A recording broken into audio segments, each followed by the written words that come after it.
ॐ सहना भवतु सहनौ भुनक्तु सह वीर्यं करवावहै तेजस्विनावधीतमस्तु मा विद्विषावहै। ॐ शान्ति शान्ति शान्तिः।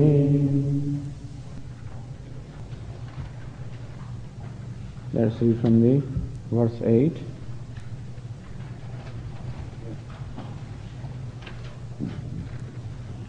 मय्येव मन आधत्स्व मयि बुद्धिं निवेशय निवसिष्यसि मय्येव अत ऊर्ध्वं न संशयः। अथ चित्तं समाधातुं न शक्नोषि मयि स्थिरम् अभ्यासयोगेन ततः मामिच्छाप्तुं धनञ्जय। अभ्यासेऽप्यसमर्थोऽसि मत्कर्म परमो भव। मदर्थमपि कर्माणि कुर्वन् सिद्धिमवाप्स्यसि। अथैतदप्यशक्तोऽसि कर्तुं मद्योगमाश्रितः। सर्वकर्मफलत्यागम् ततः कुरु यतात्मवान्।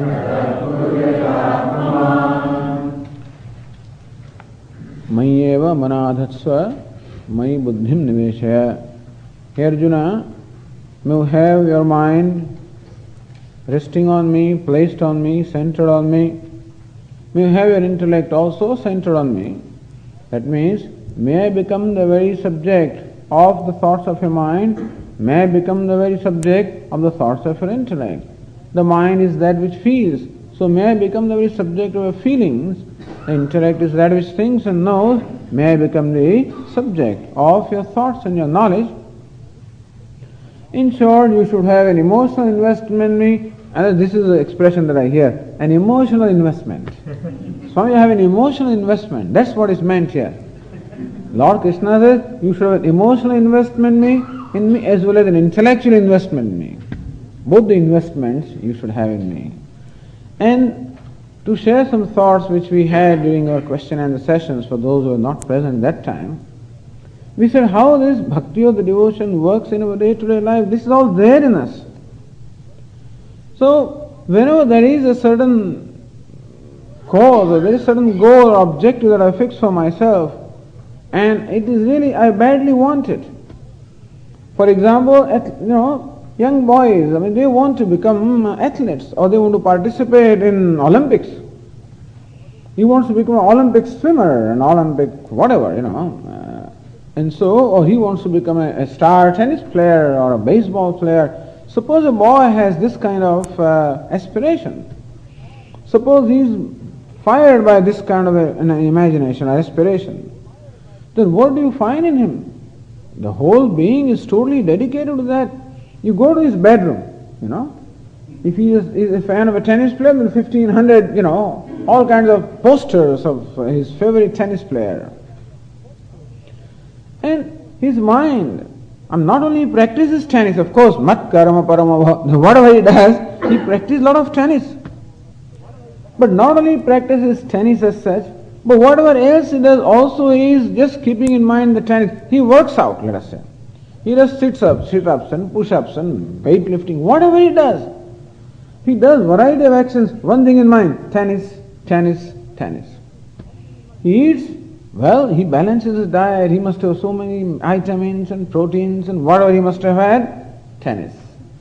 Carbohydrate, I don't know, whatever they eat and they don't eat, but anything that he eats and whatever he does not eat, All of that has only one objective, tennis. He's emotionally involved in that, and they're emotionally involved. And his sankalpa vikalpa, all the imaginations that he does, he imagines himself as playing tennis in a certain way, or he has a favorite tennis player and he imagines in his mind, or sees in his mind how that fellow plays, how he will play. All sankalpa vikalpa, all the kalpanas, all the imaginations that he has, also centered around that. And he wants to know how to play tennis, what sort of life tennis player has, intellectually also. So, how does it work?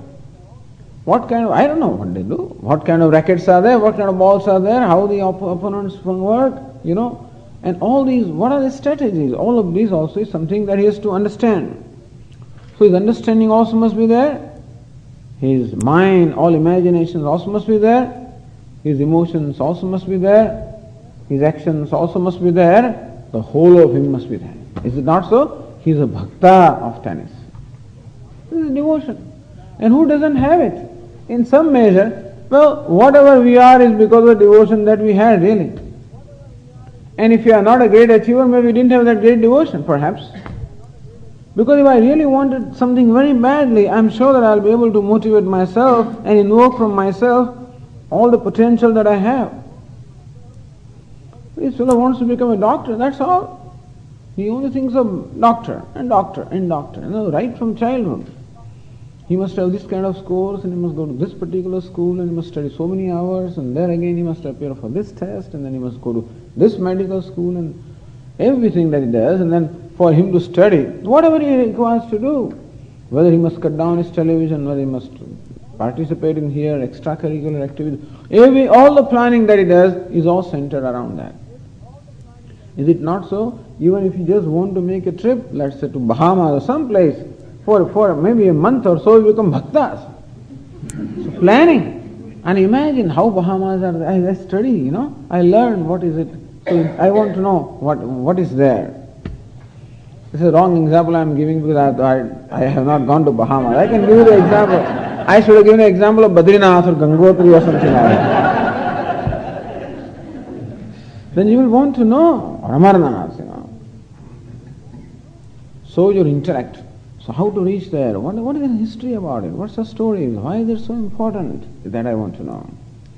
And what kind of clothes you require, what kind of preparations you must have, what kind of fitness you must have, what kind of shots you must take, whatever. All of this information. And I prepare myself to become fit for the yatra. And whatever it takes. And so when I want it badly, I find whatever I do, this is what Lord Krishna says. That's what he's telling us. And that's what he says you do for me. That's all. When he becomes that important to us, of course we'll do. Or whatever importance he has in our life, to that extent we are the bhakta, to that extent we'll have the investment. He wants total investment. He doesn't want any other, as we say, he wants no other competition. He wants total investment. Mayeva manadhatsva, may buddhim nivesha. Emotional investment in me, your intellectual investment in me, all your actions also dedicated to me. I must be the center of everything in your life. So, and how to cultivate that is all right. If you are not able to, if it's not possible for you to fix your mind and intellect, both of them on me, doesn't matter. Abhyasa yogena tadaha mamichhaptam dhananjaya. Practice. It is the nature of the mind that it learns by practice. And therefore, keep on ask your mind to keep on doing this. Keep on remembering me, keep on thinking of me, again and again and again and again. In course of time, the mind will find its focus. It will be centered effortlessly. So, uttama sahajavastha, dvitiya dhyana dharana, tritiya pratima puja, homayatra chaturthika. Uttama sahajavastha. There is sahajavastha. There is an abidance, effortless abidance. That is the best. That's the Lord Krishna has an effortless abidance in me. Nivasishyasi mayeva, you will effortlessly abide in me. Uttamavastha. So effortlessness is the highest state. Dvitiya dhyana dharana.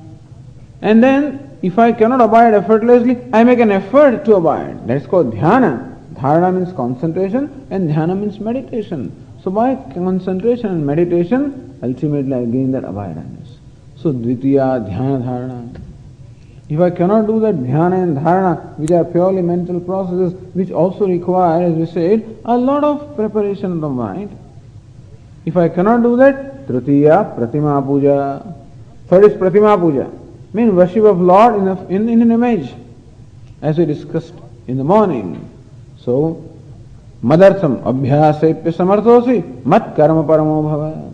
If abhyasa, dhyana dharana you are not able to do, mat karma paramo bhava. All right, dedicate yourself to doing all actions for me. Shravanam, Kirtanam, Vishnoho, Smaranam, Pada Sevanam, Archanam, Vandanam, Dasyam, Sakhyam, Atmanivedanam. See, Navadha Bhakti they talk about.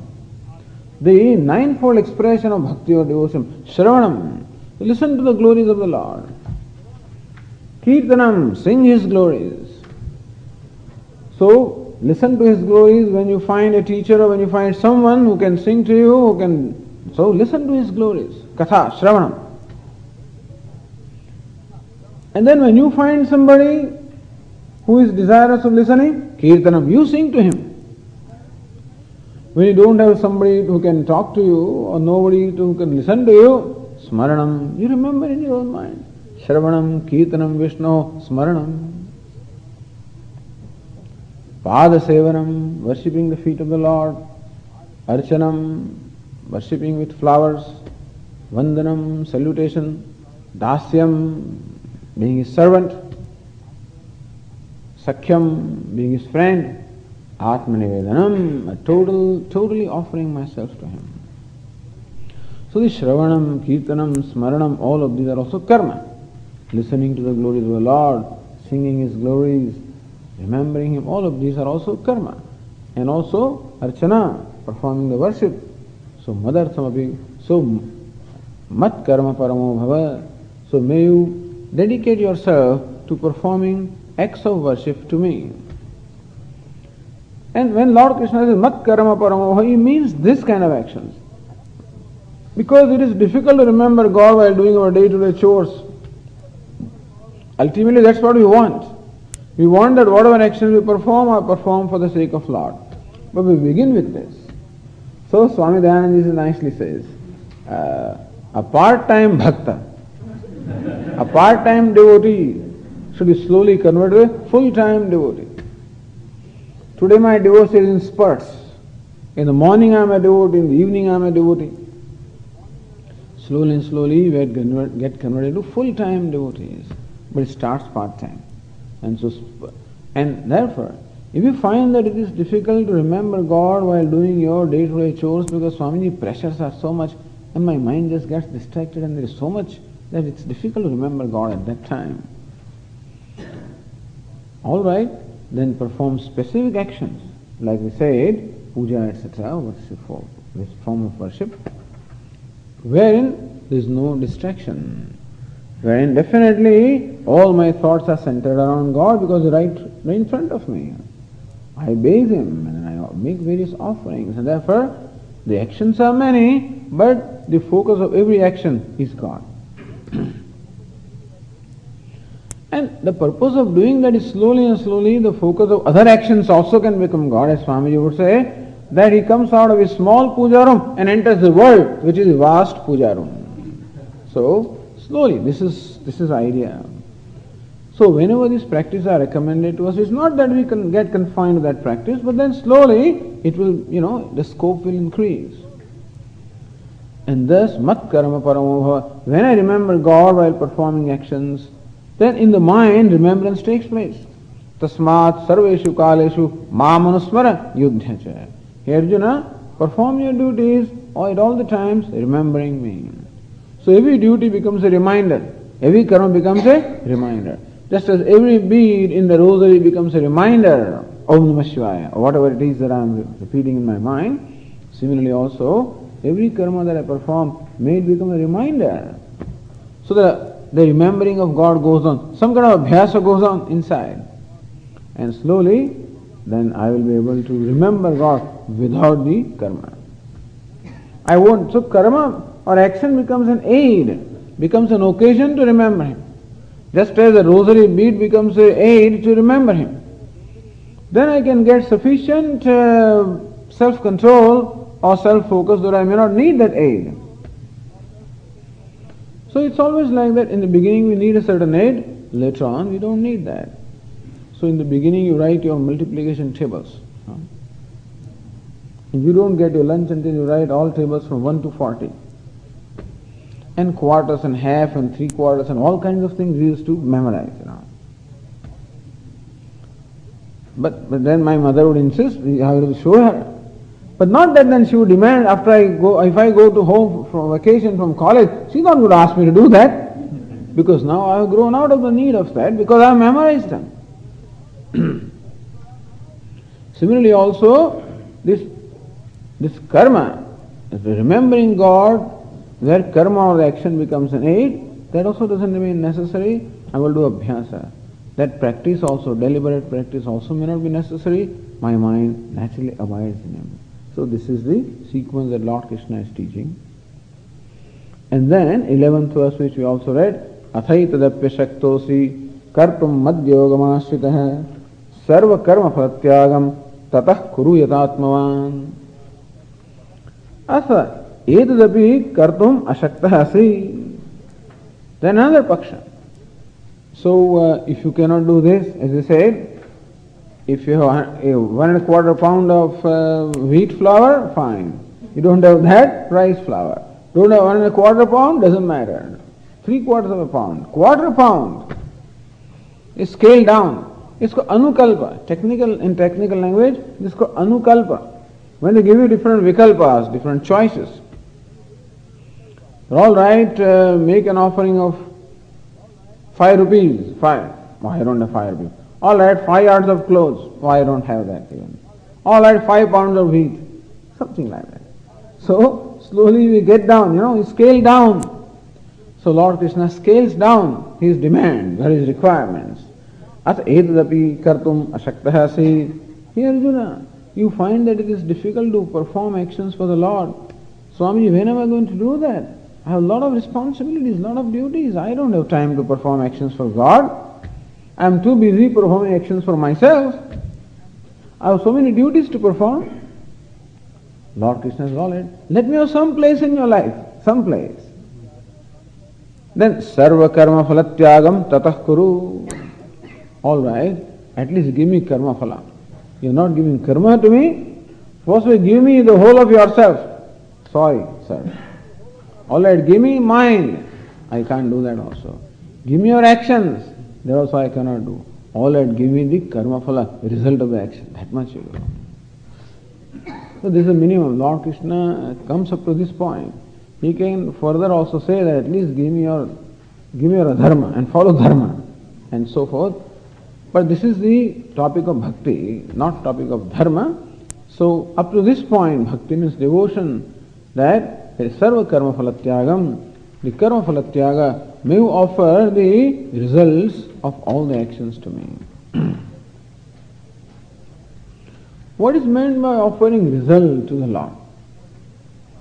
Well, one explanation that we have is prasada buddhi, that I perform an action with a certain objective in mind. Understand that whenever an action is performed, there is a certain objective in mind. So without keeping an objective in mind, you cannot perform an action. And so, perform an action with whatever objective in mind it is. And then the outcome, the result comes. How do you treat the result? Usually when the result is in keeping with my expectation, I call it success. When the result is not in keeping with my expectation, I call it a failure. Not only do I stop there, not only do I call the result a success or failure, but I go a step further. I call myself a success and failure. This is called identifying with the karma phala. Please don't identify with karma phala, that's all. That means be objective as far as the karma phala, the result of the action is concerned. And therefore Lord Krishna says, do not judge yourself as success or failure. And he says, better do not judge even the result as success and failure. There is action and the result. The result is always right. What do you mean, Lord? This is miserable. I work so hard and this is what I get as a result. It is right. So accept it as the prasada, as the grace of God. This must be right because He is the one who is karma phaladata. He is the one who dispenses of the result. So we say that Lord is the creator, sustainer, dissolver. Also, He is the ordainer. He is the form of the law and law of cause and effect. So when I perform a karma which is cause, it produces a result which is the effect. And effect must always be in keeping with the cause. That trust in the justice of the thing, that's all it is. Trust in the justice. Lord says, give me that much credit that I am just. Give me that much benefit of doubt that there is justice in me. Because how do you evaluate your result?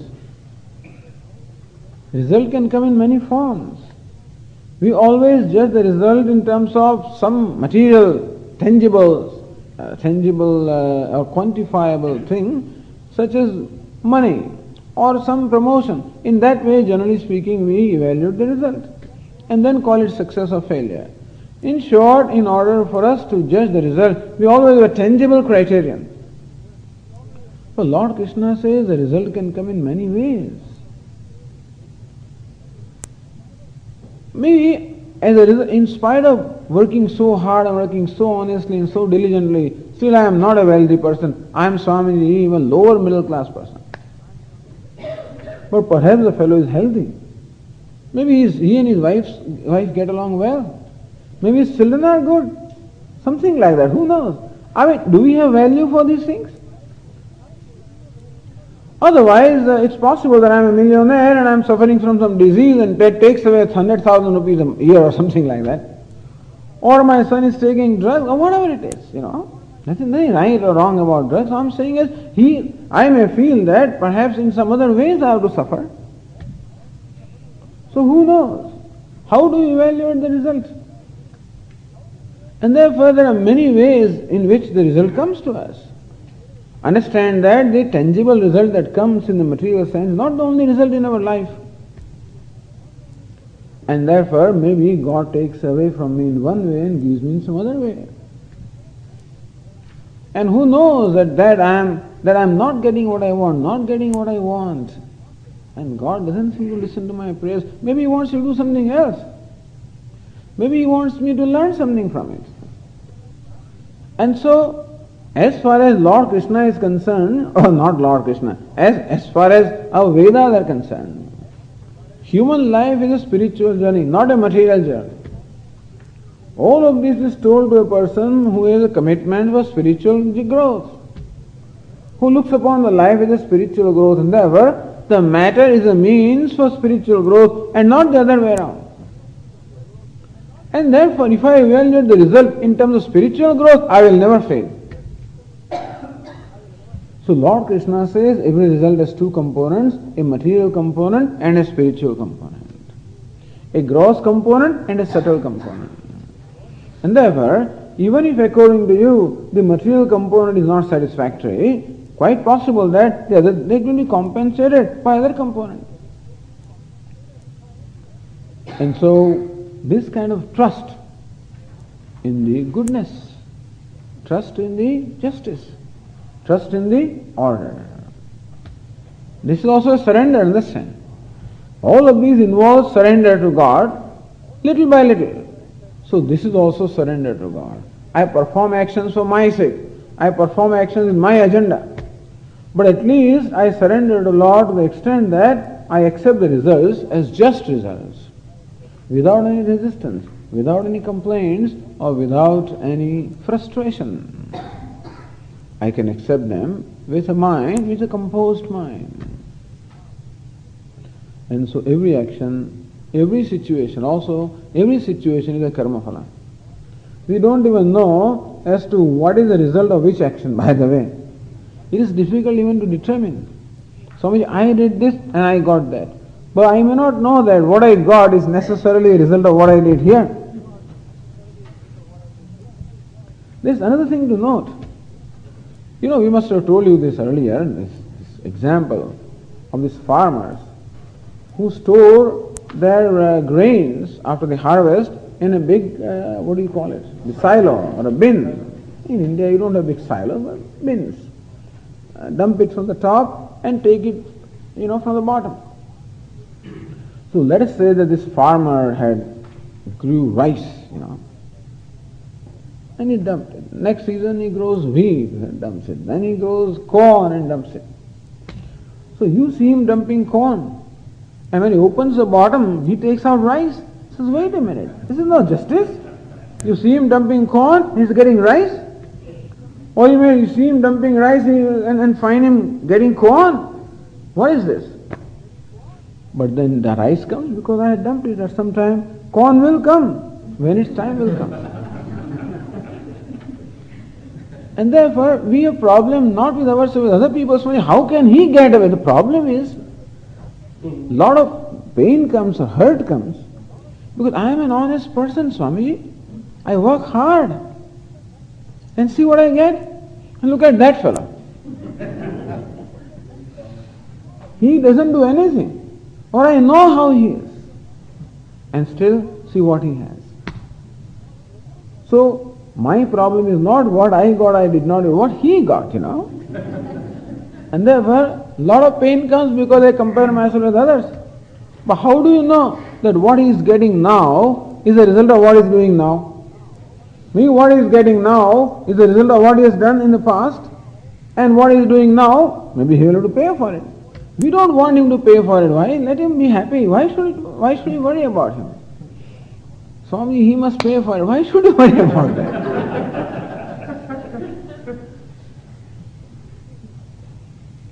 So that's our problem also. And you know what happens? Why this problem comes? Because when I'm an honest person, I'm a hard-working person. That honesty and hard work always involves a certain amount of self-denial, certain amount of deprivation. Honesty means I have to deprive myself of the benefits of dishonesty. It's very clear. And hard work means that I have to deprive myself of the benefits of taking it easy. And who doesn't want it? Who doesn't want to take it easy? Who wants to work 12 hours a day in and day out? Who wants to do that? But I do it because I want to claim that I'm a hard-working person. And I'm honest, either because I don't know how to be dishonest, or whatever it is, I'm honest. I'm honest because, all right, that's what I'm told. And I feel that maybe my father or my teacher or my guru or somebody will not like it. I'm honest. Let us have value for honesty. Even though I'm honest outwardly, inwardly I feel that I'm missing something, because see, if I had just done this, I would have gotten that. So every time I feel what it is that I'm losing, what is that I'm not getting. So in fact, honesty becomes an obligatory duty, not something done willingly, but something that is done little hesitantly or reluctantly. So when there is reluctance in that honesty, reluctance in following the values, reluctance in performing duty. I perform duty all right. Oh, duty towards my parents and my elder brother and younger brother and these Swami, I have been doing it for the whole of my life. But while doing it, I did not do it happily. I did it because I was required to do it or I was obliged to do it and I somehow could not get away from it. But while doing it, all the time, there was a resentment in my mind. Similarly, in honesty, in performing duty, there is some resentment inside because, as I said, I have to give up something. Some comfort I have to give up, some benefit I have to give up, the resentment builds up. And that's what causes a lot of reaction. That is what makes me compare myself with that fellow. He got away with it and I could not get, because inside I did not enjoy being honest. I did not enjoy performing the duty. I did it only reluctantly or as an obligatory duty with certain amount of resentment. So, in fact, this duty, etc., is a very demanding thing. Duty means what? Swamiji, my younger brother has come, now I have to do all this for him. This sister has come. In India, duty towards millions of people, and so, endless thing. Swami, is there a time when this duty comes to an end? I said, never. Not until you depart from here. you are cremated, that's when perhaps the duty now will come to an end. Some other duties are waiting for you now. And then this duty is a big burden. Because I want to take it easy. I also want Swamiji. I also need time for myself and so forth. And so, performing duty always involves a certain amount of self-denial. So, that is why the reactions come. If you perform the duty willingly, if I am honest, willing, I won't worry about what somebody got or what I did not get, because very doing itself is a pleasure. So Lord Krishna desires that we enjoy the work and not worry about we not postpone our enjoyment or happiness for the karma phala. And so giving karma phala to Lord means that performing actions with honesty, performing actions in the spirit of duty, performing actions diligently, and accepting the result as prasad of the Lord.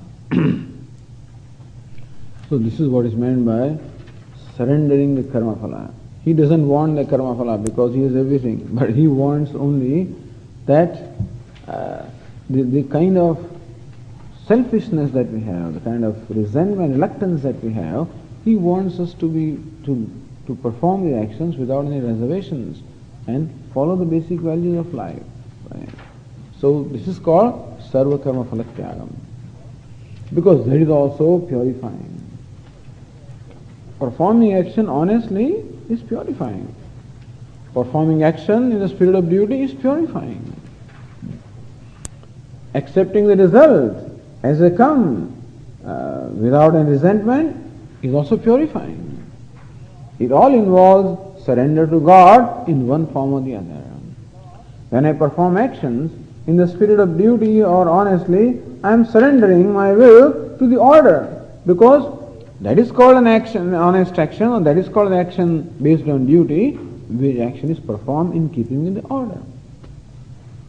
So thus, while performing action, I make sure that the action is performed in keeping with the basic values like non-violence. So don't hurt other people. Fine, you have the right to achieve your goal, but in the process of achieving your goal, don't trample upon the rights of other people. Don't deprive them of their rights and freedom. Don't progress at the cost of someone else. Swamiji, it's impossible to do that. Progress means somebody is going to suffer. That is how things are these days, that is how it is. But anyway, to the best of our ability, the problem is that, another problem that we have, is that not only do we want to be honest, that of course I have a value for it. At the same time, I also have value for wealth. I want to be like other people also. I want to have the kind of cars that they have. I want to have the kind of house that they have. I want to have everything that they have. Plus I want to have this honesty also. Sometimes these things don't go together. And then I feel that, you see, by being honest, what did I get? Nothing, Swamiji. And what did he get? And therefore, I feel that I was left out. And therefore, following the values of life will require me to give up my attachment to these material accomplishments. I accept them as they come.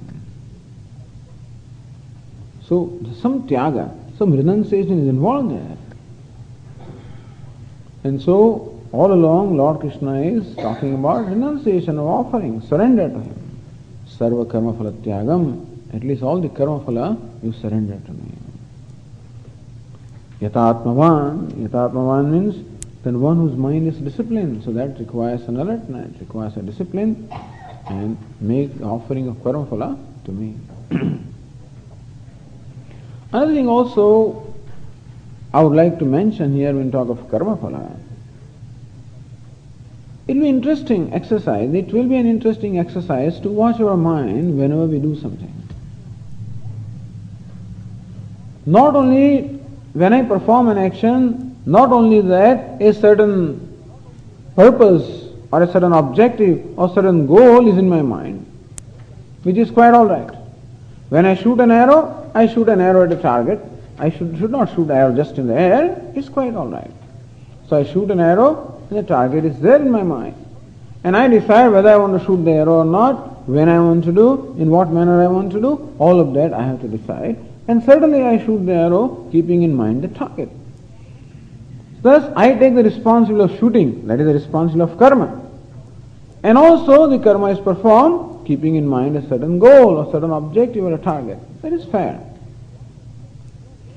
But along with that result of achieving something in the material terms, that there is a physical component of my karma phala, I also have an emotional component there, that I always am seeking some kind of a gratification also. That karma phala, that result will give me gratification to my ego. It will boost up my ego in some way. Either I am seeking what we call sense gratification, or I am seeking ego gratification. This everybody knows, ego gratification. And of course everybody requires ego gratification, but not for the whole life. At least therefore, I am also seeking as a result of, so in the result, apart from the physical component of the result, I am also seeking what we call ego gratification. And this is what I can become aware of as to what is it that my mind is doing.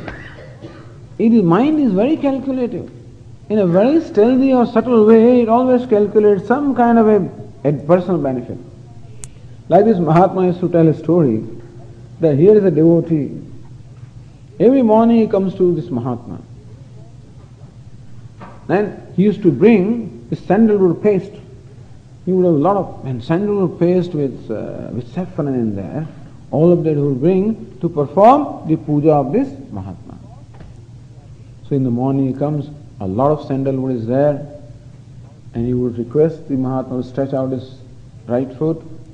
On the toe, big toe, he will apply a lot of chandanam, and all this puja is performed. Which is wonderful. Then you know what he would do? He would prostrate, fall flat at the feet. And he will make sure that his forehead touches the toe. And he'll make sure that a large part of that thing, that sandalwood, with paste which is applied there, gets on his forehead. Then he will do it properly, and then, And so there also, some kind of a calculation is always there as to what is in it for me, what is it that I will get out of that. There is a proverb in Gujarati, and these people, in the villages, when somebody's, some spirit, sometimes they come into people, some ghost, etc., some spirits enter. And then you call special people, So they come with all kinds of drums and things like that, And then they have this, the spirit will be then taken out into a coconut, So he will ask you to bring a coconut among other things. And then he'll just throw coconut like that, He also does that. So I don't know what happens, and then throws coconut someplace, in some direction. But you'll find consistently he throws coconut in direction of his village, So on his way back he'll pick it up.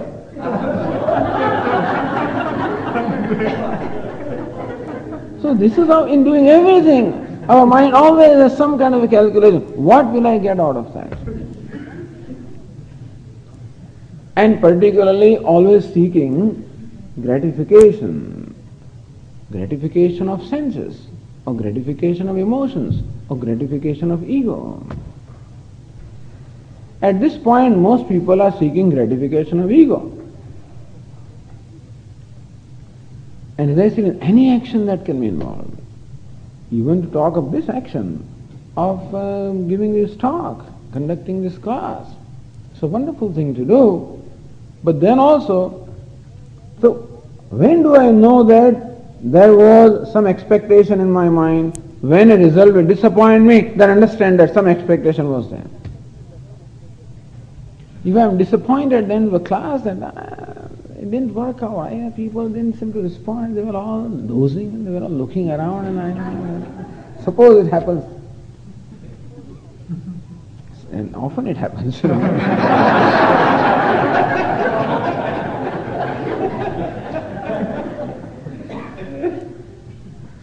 That means I expected something. I expected that they should all be looking at me, I should draw their attention, they should all be eager, and then all should respond positively and then possibly smile and everything else. Then I feel that I'm doing all right. So you become the means of my ego gratification.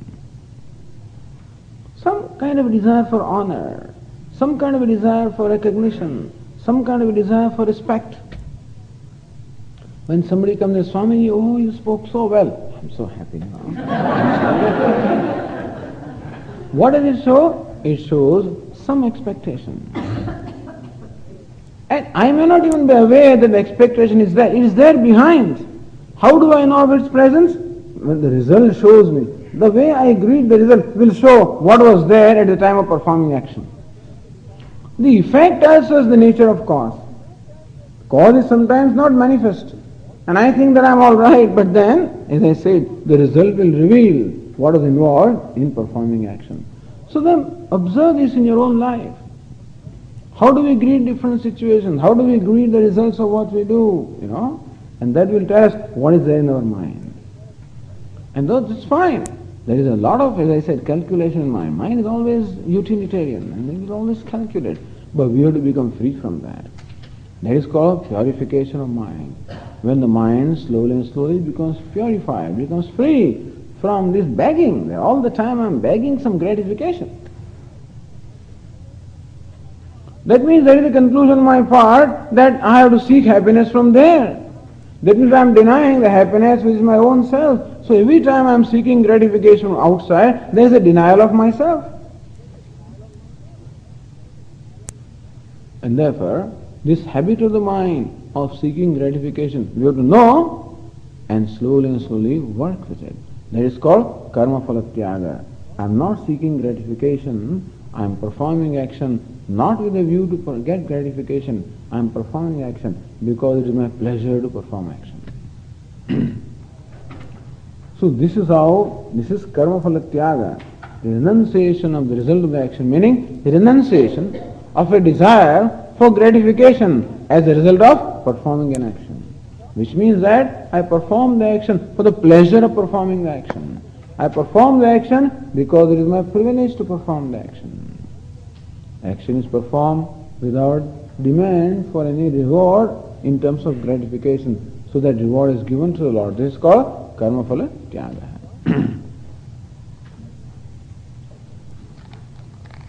Having said this topic is now concluded. Lord Krishna likes this karma phala tyaga. Some tyaga, some renunciation, some offering. Tyaga means some offering to the Lord. And thus in the 12th verse, Lord Krishna praises this offering of karma phala. Says here,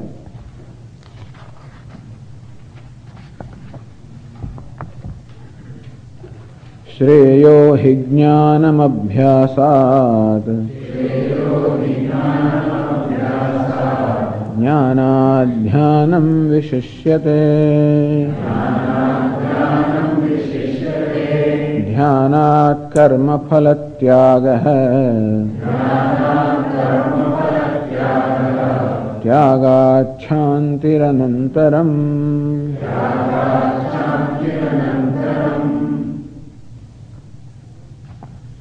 Shreyo hi jnanam abhyasat.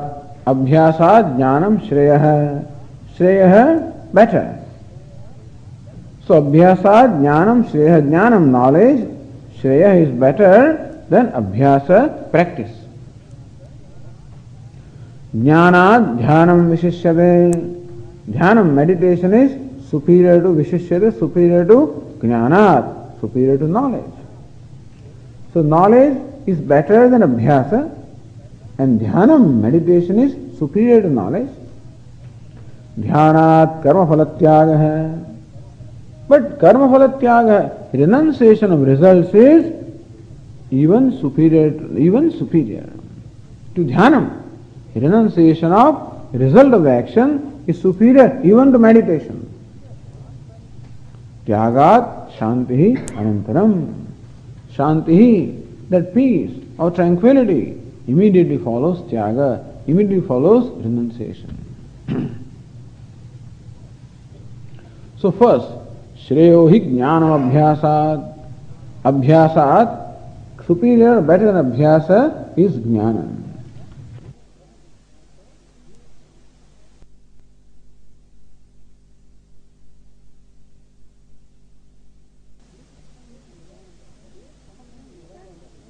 Something mechanically, you're doing something without understanding what it is. So a lot of things we do, even the acts of worship also we do, a lot of things we do without even knowing what it means, what is involved in that. Because that's what we learn from our parents and then we keep on doing. That's why when our children ask, Mom, why are you doing this? I don't know. That's what my mom told me. Why don't you do it that way? I don't know. The child says, if you don't know, then I'm not going to do it. That's it.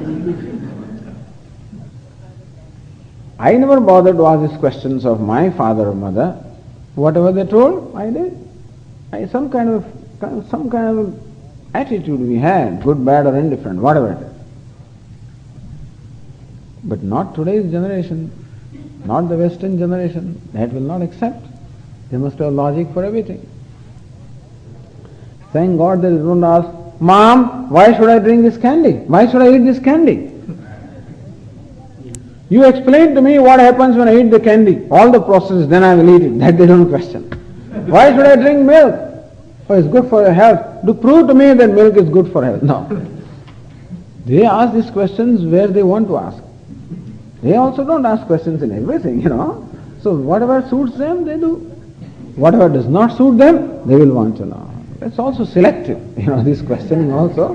But anyway, all that mother can do is, look my child, I did it and I benefited from it. Certain things have to be discovered by experience. In certain things there is no logic. Even if there is logic, we don't know. What's the logic that I drink milk and my health, that it reflects on my good health? I don't know how it happens. I don't know the processes that it goes through in my stomach. But I know that by drinking milk regularly, that I could maintain good health. Or by doing certain things, taking a walk every day, I could maintain good health. I may not know all the processes. Similarly also, by performing the worship. In this manner, I found a certain benefit. And so you do it. So it is not that you are even obliged to explain everything, because everything doesn't necessarily have logical explanation. For example, you say that you are performing a certain yaga, so you perform this yaga, then you go to heaven. Now what is the connection between making some offering to fire here and going to heaven? What is the connection? We don't know. There is no logical connection that we know of. And still we do that because that's what the Vedas, scriptures say. How do I know? Prove to me. Prove to me that by doing Gayatri Mantra that my mind will grow in a certain way and I'll be more intelligent, Do it and find out.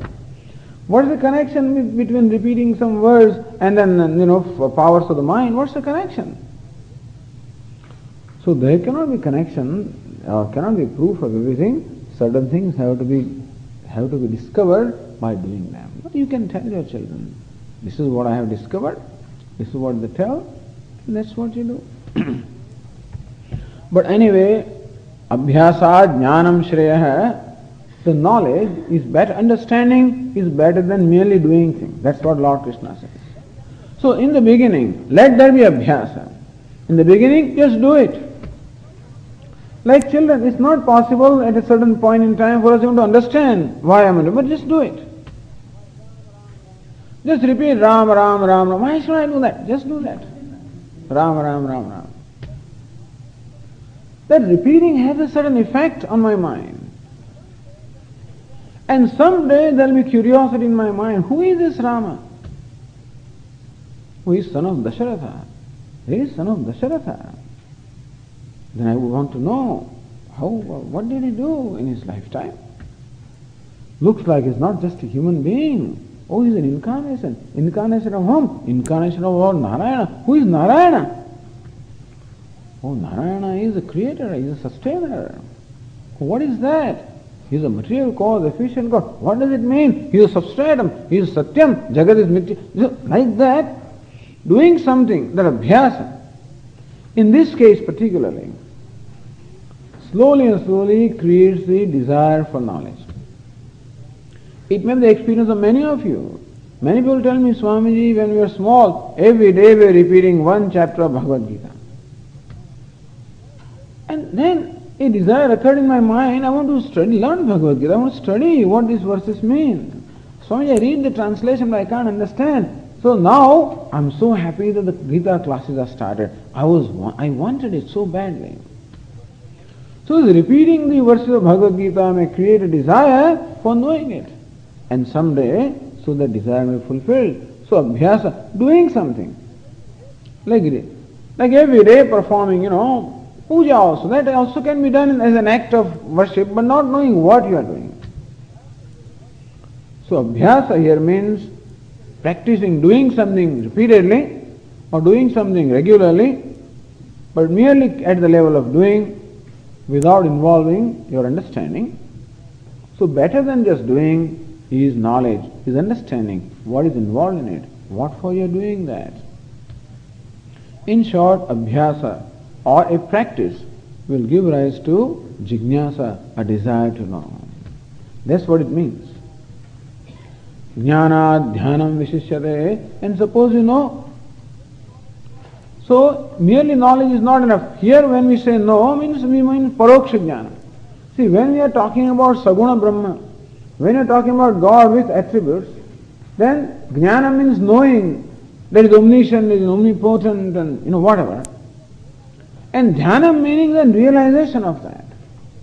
So when it comes to saguna brahma or Brahman, God with attributes, it is not only enough to know that He is great and He is just and He is order. It is not merely enough to know, but that must become a reality of my life. I should contemplate upon that. I should focus my mind and discover that as a fact in my life. So dhyanam means meditation, which results into a discovery. So first of all, I perform the activities because I am told to do.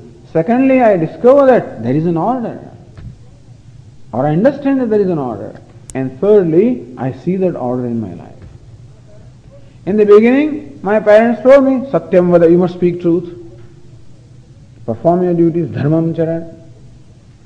Do this and don't do that. Fine. I did it. I spoke truth. I tried not to hurt others, let us say. I do that, that is called abhyasa. That's just doing. Then second stage is to know what is the value of these truths, what's the value of the values. And thirdly, then there must be assimilation of those values. I understand in theory the truth is good, it is beneficial, but then it must be assimilated. I must discover the benefit of that. Somebody said, Swamiji, I know that I must speak truth, but somehow I am not able to do that. Why? Because when it comes to money, when it comes to this benefit, then somehow I am not able to speak the truth.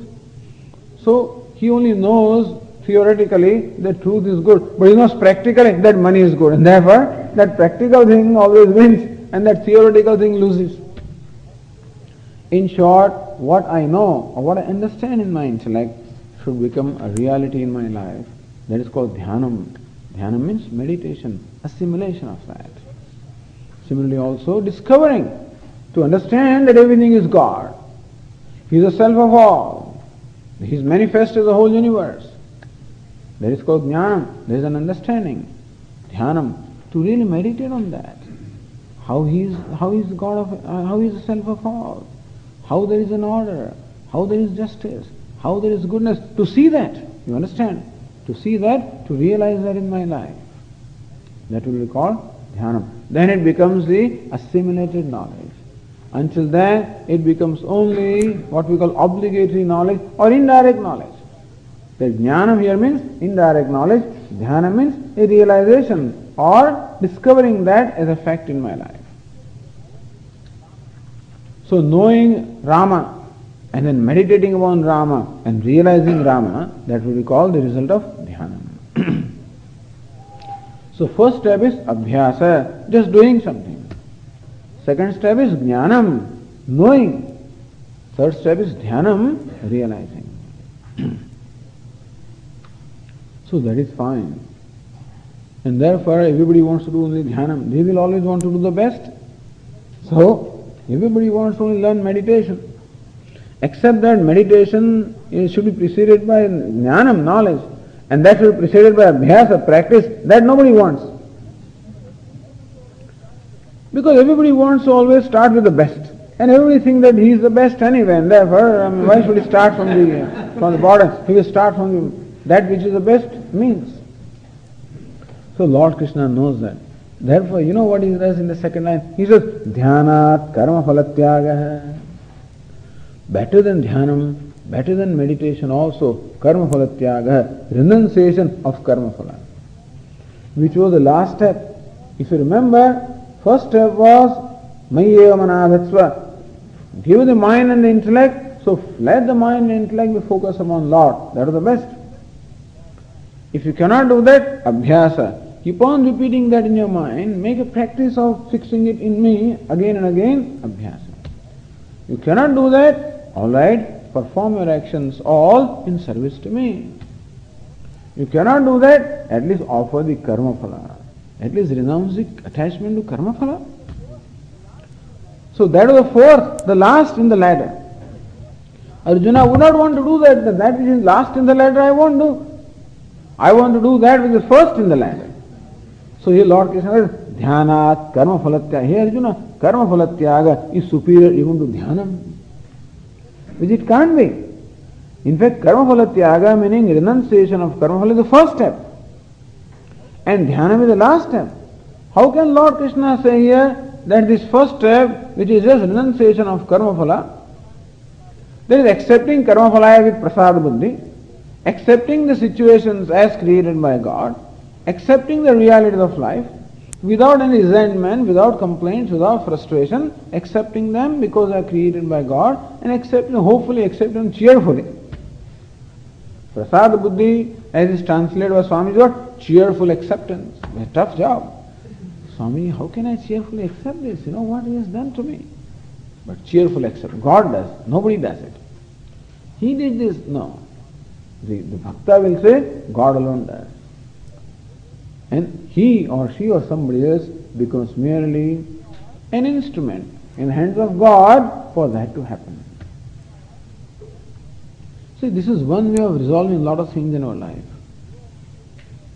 Because as we grow also, very often we grow with a lot of complaints, a sense of injustice, we have been treated unfairly by my uncle did this and this fellow did this and that fellow did this, my mother did that and my father did this and, so people have a lot of anger in them. And they blame a lot of people for that. Because that has been their experience. But here we would say that if you have to go through all that pain in the process of your upbringing, that is because of the prarabdha. And you have to suffer the pain anyway. So somebody has to cause that pain, otherwise how will you suffer the pain? So they just became instrumental in causing the pain. They did not do that. They were made to do that. Ultimately, who does it? It all comes from where? It comes from up there. Pain also comes from there. Pleasure also comes from there. This is true. It is like this, that one day a postman came to my home and gave me 1,000 rupees. I was so happy. I said, hey, come, postman, have a cup of coffee and gift and so forth. Postman says, what is this? I said, hey, you're giving me 1,000 rupees. He says, no, Swami, I'm not giving you. Somebody sent. This is a money order. Somebody has sent. I'm just a messenger. So if he gives me 1,000 rupees, doesn't mean that I give him gift or something. And suppose he brings a letter which says, do not open, whatever. Or open in the bathroom, they say. In the sense that it carries the news of somebody's death. And so you must take a bath. And so the provision is that, even there's ashubha, they will say always, not auspicious. So that you know that after reading that letter, you will be required to take a bath. And so you change your clothes and do whatever is required to do, and then read the letter. And I don't blame the postman that you are bringing this, you have created this. Again, there also is just a messenger. Similarly also, if my father did something to me which I feel was unjust and causing pain, he is a messenger. If my mother did something to me, messenger. My neighbor did something to me, messenger. My boss did something to me, messenger. Ultimately, who does it? It's he who does. Swamiji, my son, my daughter, my this, my... all are messengers. Because we have to go through certain things. But why me? Why not you? That's another question. Why not? No, this is also the question. Why me? I'm not saying you. Why not I? That also I can ask. But after all, pain, you see, as long as we do not know other people's life, so long it appears to me, why me? Really? And perhaps you know less about life than I know. Because after becoming Swami, you know much more about life than what you know otherwise. I often feel that before I became a Swami, I was much more renunciate. Renunciate means uninvolved, But there is a lot of pain, and that is how life has been made by God. I don't know why. I think I should know why, but then, generally speaking, why? That's the only tool that God has for us to grow. And so pain is given so that we grow, provided we take it in a proper way. Pain is like fire. If fire can purify us, and fire can burn also, depends on how we handle that fire. So again we give him benefit of doubt, that he is my mother. So pain also when he gives, there must be reason. The child doesn't appreciate that. Child is sick, and so mother wants to give him the medicine. And the Ayurvedic medicine, very bitter medicine. And child knows the time of medicine. Mother is reaching out for that bottle and she's going to give him the medicine. You think he's going to be around? He sees and he runs away. So mother thinks it is important for this fellow to take medication and therefore she chases him, catches hold of him. He is not old enough yet, so therefore she can catch hold of him. After a certain time you cannot. And then you say, come on, take your medicine. He doesn't cooperate. If he doesn't cooperate, then mother will make sure that he takes his medicine anyway. You hold his legs and hold his hand and do everything else. Doesn't cooperate, press his nose, mouth opens. Mom, you are cruel. I hate you. So when child feels that the mother is cruel, perhaps she is cruel. To be kind. So sometimes you have to be cruel in order to be kind. Maybe God is becoming cruel in order to be kind. It sounds possible. This teaching is not possible to a person who wants material, whose agenda is this material growth. All kinds of conflict will be there. The teaching can only work for the person for whom the spiritual growth is the agenda. And the spiritual growth always involves giving up the material things. The gross must be given up for the sake of subtle. That's a simple rule. And if I'm willing to do that, fine. That's called vairagya. Vairagya means dropping, giving up, or growing out. So there's this whole tendency to drop. That's called tyaga. The things to accept the situations as created by God. And they were not reacting to them with resentment because I have a trust there that there is some justice there is some purpose. That whatever it does is for my well-being. I may not understand that, but I am sure it is so. And thus in all humility and in all spirit of devotion and surrender, I accept it. That is called karma phala tyagaha. Even this attitude towards events of the life is a very important attitude. That's how we begin. And only when this is there, the other things will come. Then I'll be able to offer him karma, then I'll be able to offer him the abhyasa, then I'll be able to offer him my mind and my intellect and my ego and everything. When I start here. Therefore Lord Krishna says, Dhyanat karma phalatyagaha. The renunciation of the result of the action is even superior to dhyanam, is superior even to meditation. Not really, but because meditation is not possible unless the spirit of tyaga is there. Tyagat shanti anantaram. Anantaram, immediately, shanti of the peace of the mind immediately follows tyaga or renunciation. Renunciation is equal to peace. Renunciation is equal to the peace of mind. So understand, whenever my mind is in conflict, whenever my mind is not peaceful, it means that I'm holding on to something. It's just it's trying to tell me something that there is a need to give up something. Whenever I find that I'm not happy, It means that I'm holding on to something which requires to be dropped. That's all. This is a simple rule. When I drop that, I'm happy. Holding on to something.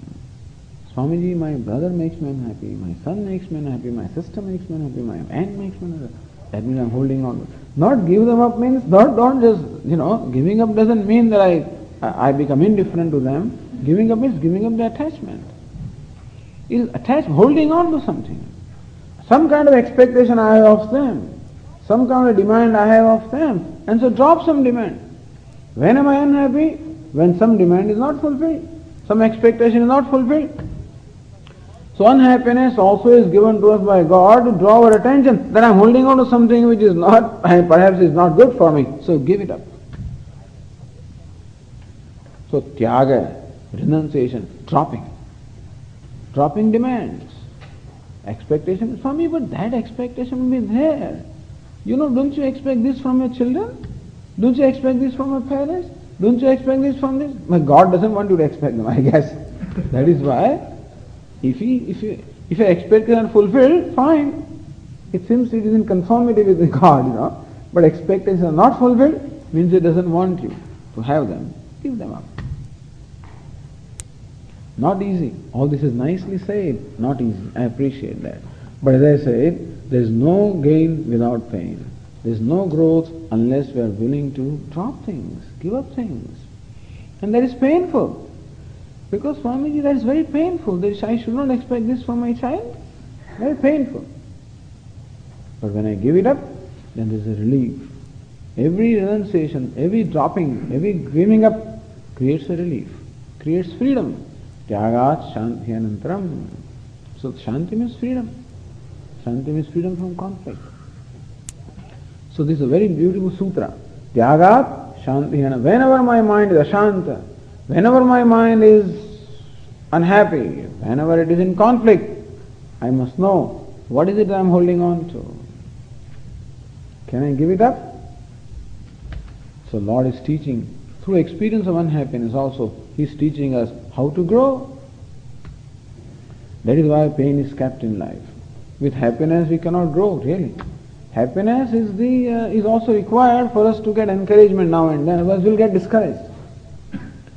So Lord also gives now and then a candies, okay, so that at least my hope is, that there is some motivation for me to continue. Basically it is all pain. Life is nothing but pain. Everybody feels that they only have pain, as I said, but then this is a general rule. Life involves pain. Some people are more lucky, some people are less lucky, whatever it is. The pain amount may vary, quantum may vary, but pain is always involved. And particularly when I am determined to grow, then I will see how all the time there is a demand on me to keep dropping, keep giving up, keep giving demands, expectations, attachments. That's how we discover freedom, and inner freedom. Tyagat shanti anantaram. From tyaga, renunciation, comes freedom, comes the tranquility of the mind. And thus, in these 12 verses, except for those 2 verses in between, Lord Krishna has described what we call saguna bhakti. Saguna, the worship of the Lord with attributes. Now the last 8 verses, very beautiful verses here, Lord Krishna describes the characteristics of a bhakta, of a devotee. So nivasishyasi mayeva manadhatsva mayi buddhim nivesha nivasishyasi mayeva.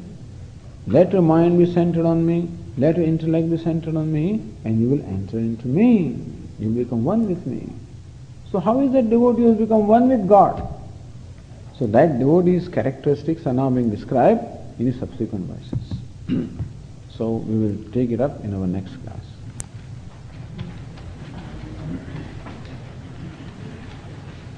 Om Purnamada Purnamidam Purnat Purnamudachyate Purnasya Purnamadaya Purnameva Vasishyate.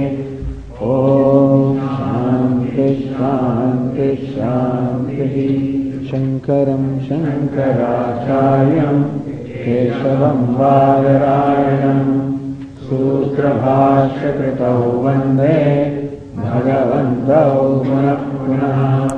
ईश्वरो गुरुरात्मेति मूर्तिभेदविभागिने व्योमवद्व्याप्तदेहाय दक्षिणामूर्तये नमः। ॐ शान्ति शान्ति शान्तिः। हरि ओम्।